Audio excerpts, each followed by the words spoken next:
everybody, welcome back to another video. A lot of you guys have been asking for more sit down kind of videos, so here I am today. I asked you guys on my Facebook page if you had any questions for me, so I'm going to be answering as many as I possibly can in this video. If you guys are brand new to this channel and you guys have not subscribed yet, please do that down below, hit the red subscribe button. Let's get started because we have a ton of questions to go through. You can hear my kids being loud, so don't mind that. This is real life. Okay, first question.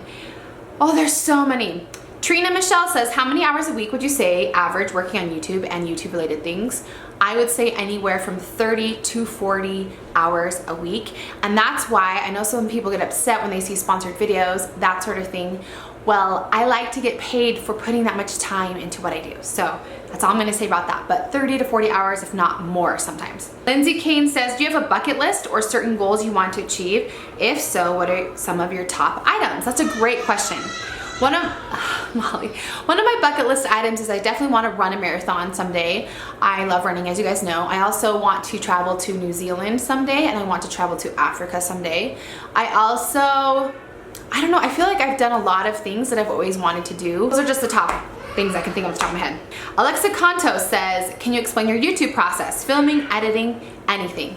Can you guys get quiet? A lot of the times I have videos planned out a week in advance, and if it's like a millennial mom's video, it's like a month in advance. So I usually film it, and I used to be able to film and edit all the same day, but not anymore because I have way too many things going on. So I usually film it, have a couple days to edit it, and then I upload it.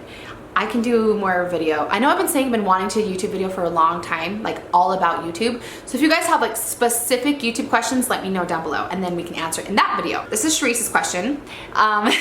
In the craziness of the day, how do you keep calm or calm down when you're at your wit's end?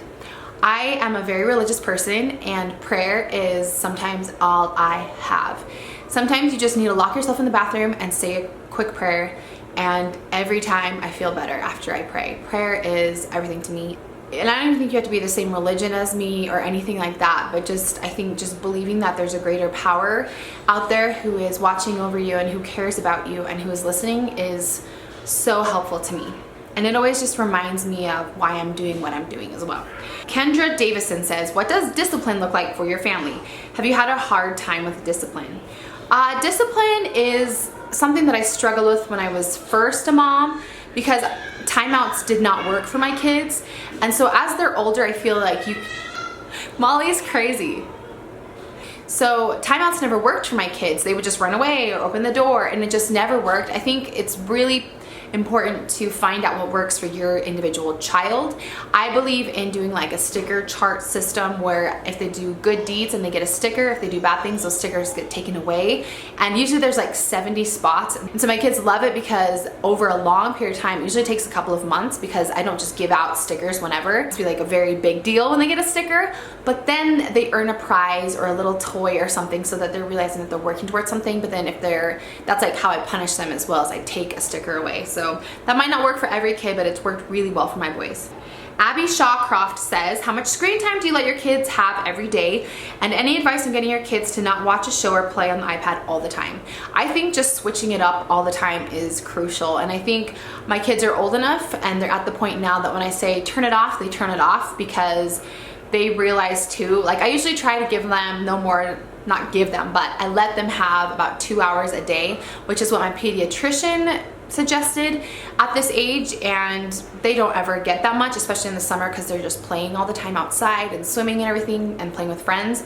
So I really try to keep them busy and I let them have downtime. I'm kind of liberal when it comes to parenting where I don't feel like it should be like this very, very strict household where no, you're not allowed to watch any TV. And I know with every kid it's so different, but for me, I feel like if I let them watch it, then they realize it's not that cool because they get it, you know, like every day, like there's a little quiet time every single day that they get to watch it.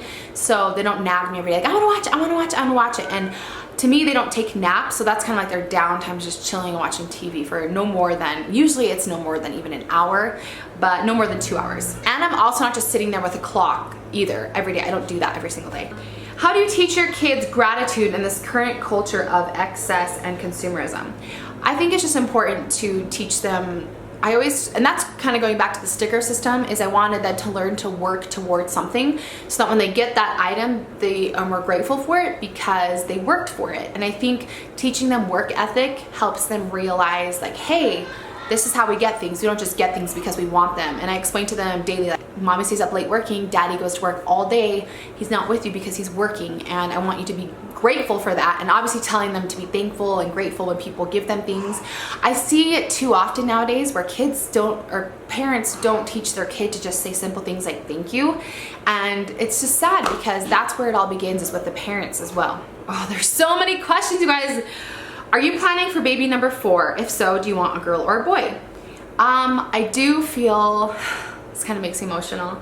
I know that we want baby number 4 when we're trying to figure that out. If I want a girl or boy, I don't care either way. I'm not someone who wants to do all those tricks to get a girl or do all those tricks to get a boy. I just know whatever little spirit's supposed to come will come into our family. And I already have boys and I already have a girl, so I don't feel like I'm missing out either way, you know? What is one thing you do for yourself when you get some Michelle time? I love to take hot baths, you guys know that. And I don't do it as much anymore because it's been crazy busy around here, but I love running and I love working out. I love going to Target, that's also one of my favorite things. Nicole Walsh says, are there any major differences between raising a daughter after having 2 boys? Yes.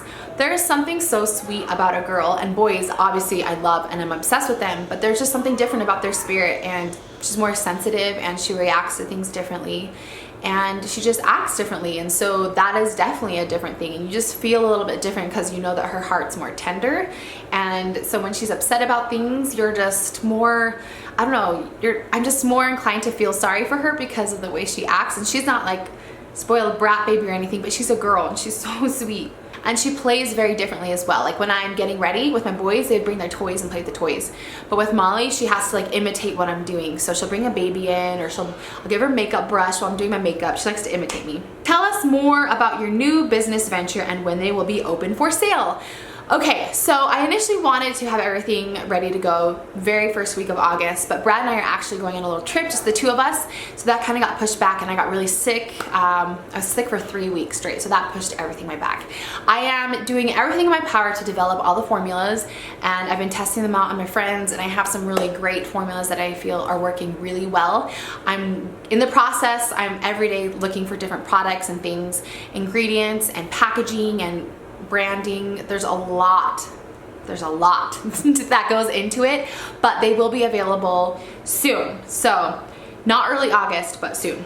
Abby Shawcraft says, also work from home. And how do you balance being a work at home mom? What do your kids like to do while you're working? So that's usually when I have my kids have their downtime, is when I'm working, but I usually like to stay up really late instead of sacrificing that time with them. How do I balance being a work at home mom? I just have a schedule. I have a planner over here, and I give myself 3 duties every day that I have to do, and that helps me not be anxious as well. Lisa Murphy says, if you were to go back 10 years, what advice would you give to yourselves? Also, what advice would you give to any young girls or women out there who have big dreams like you but feel they're never going to get there? If I went back 10 years, I was heartbroken. I think at this time I was traveling in Europe with a friend. I knew I was about to go on a mission to Ukraine. I would tell myself to be strong and to stand up for myself, because there have been a lot of people who have taken advantage of my kindness over the last 10 years. I tell myself to never give up and to never lose hope, because I have an amazing family waiting for me. And to all those girls who feel like they're never gonna get there, just work your butt off. Nobody ever worked hard and didn't get anywhere. Does that even make any sense? It does make sense. If you work hard, you're going to get there. There's just no way that you won't. So Hurley Nixon says, what do you and Brad do to keep yourself together and fully embedded in your marriage and happiness? We try to have as much time together as possible, and that's why we're going on this little trip. I'm looking at my SD card and it's almost all gone, so I need to get another kind. But we try to spend time together. We text each other throughout the day. We always stay in tune with what's going on in each other's lives, and they're fighting. I think it's just most important to be able to have alone time together, and sometimes that's just after the kids go to bed, we just hang out and talk, and that's just crucial. I see that you are doing great. Did you get postpartum depression after giving birth to Molly?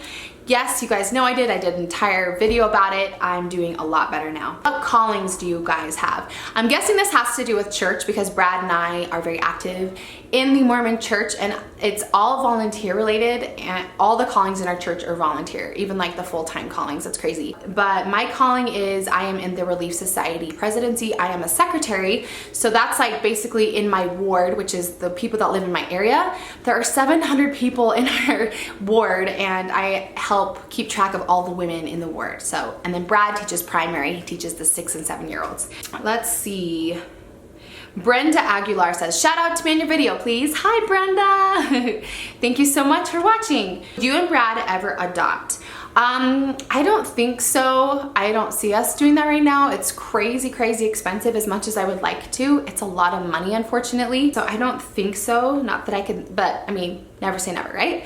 Advice on potty training, please. My 2-year-old son needs training. Hi, Mindy Dell. My advice is don't push him if he's not ready, because if you push him and he's not ready, you're gonna regress really far. Wait until he's ready and it will be a breeze, trust me. Tips on buying your first home, Samantha Dixon. First tips are just realize that if it's your first home, you're not going to be able to necessarily get everything you want in your first home. And if it's not that way, that's fine. You can do little remodels, little DIY projects. That's what we did, and we made it our home. Okay, so that's all the questions that I can answer today. Thank you guys so much for asking those. I would love to do this video again for you guys sometime. I have also been wondering, do you guys want me to do Vlogust? Does that interest you guys? I haven't been doing vlogs that much lately because I've been doing all this Bubba bath stuff, but let me know down below in the comments if you would like to see Vlogust. So thanks for watching again, you guys, and we'll see you in my next video. Bye!